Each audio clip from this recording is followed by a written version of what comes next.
Le'Veon Bell playing in his first NFL game since January of 2018. Will he still be the same guy? And how will the Jets use him?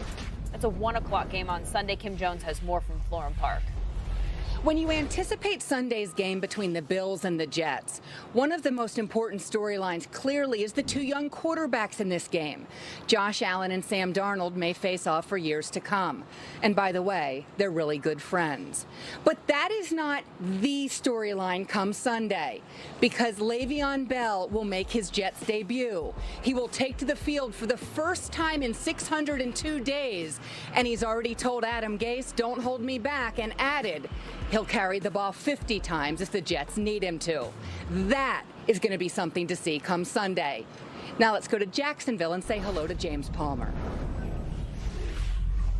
Well, thanks, Kim. The first time Nick Foles suits up for the Jacksonville Jaguars, they'll be down to their third choice at left tackle. Starter Cam Robinson hurt his right knee when he set up for pass protection, wasn't even engaged, and it just gave out. Remember, last year he played 3 games and then tore his left ACL. Backup Cedric Aboye is also out, so it's down to Will Richardson playing left tackle for the Jags. The last time he played a meaningful snap at left tackle, high school. For his first test, he'll be going against Frank Clark.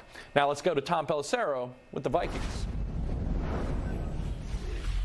What is this Vikings team most confident it can do better in 2019 starting Sunday against the Falcons? I asked that question to several players on Friday, including quarterback Kirk Cousins, and the answer was unanimous: running the football. Dalvin Cook has shown he is fully healthy now, running behind a remodeled offensive line in a scheme that is also built to play to the strengths of Cousins. Expectations are not exactly sky high for the Vikings coming off an 8-7-1 finish.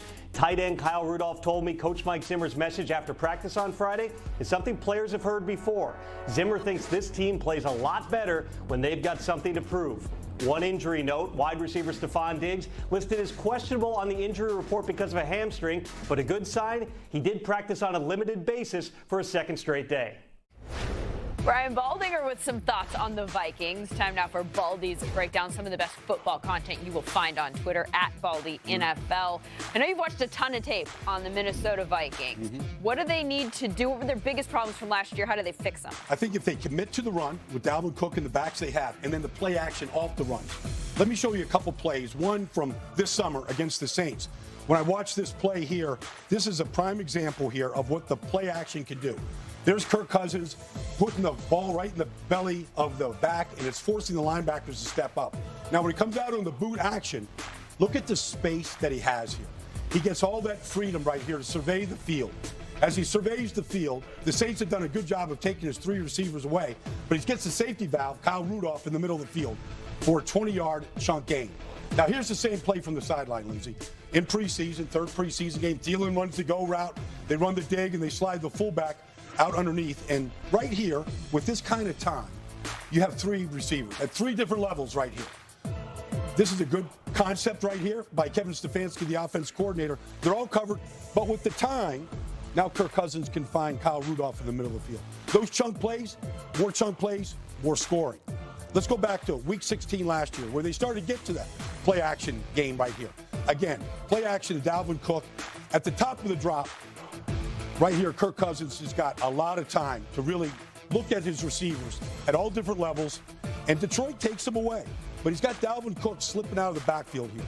You want to get Dalvin Cook the ball in as many ways as possible. He's a great dual threat. Another big chunk play from Dalvin and the Vikings. Same game. Play action right here. A little bit of a different twist right here. But look at the time and the throwing lane right here that Kirk Cousins has to make this comeback throw to Adam Thielen. When Thielen turns around, the ball's sitting there right on a tee waiting for him.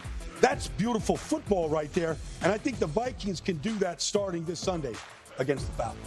Yeah, that's a 1 o'clock game on Sunday. While you wait for that, check out more from Baldy at NFL.com/fixit. We've also got some college football coming your way Saturday right here on NFL Network, presented by Home Depot. It's the first of 10 Conference USA games on our air this season. Grambling State versus Skip Holtz's Louisiana Tech. I think this will be a great opportunity. And you look at the 2 programs, Grambling and Louisiana Tech, we're 5 minutes apart from each other. We interact with everything we do, from socially, going to grocery stores. I mean, and to have that game on the NFL Network, it's not regional coverage. You know, I mean, it's from coast to coast, north to south, east to west, and so really excited about the opportunity.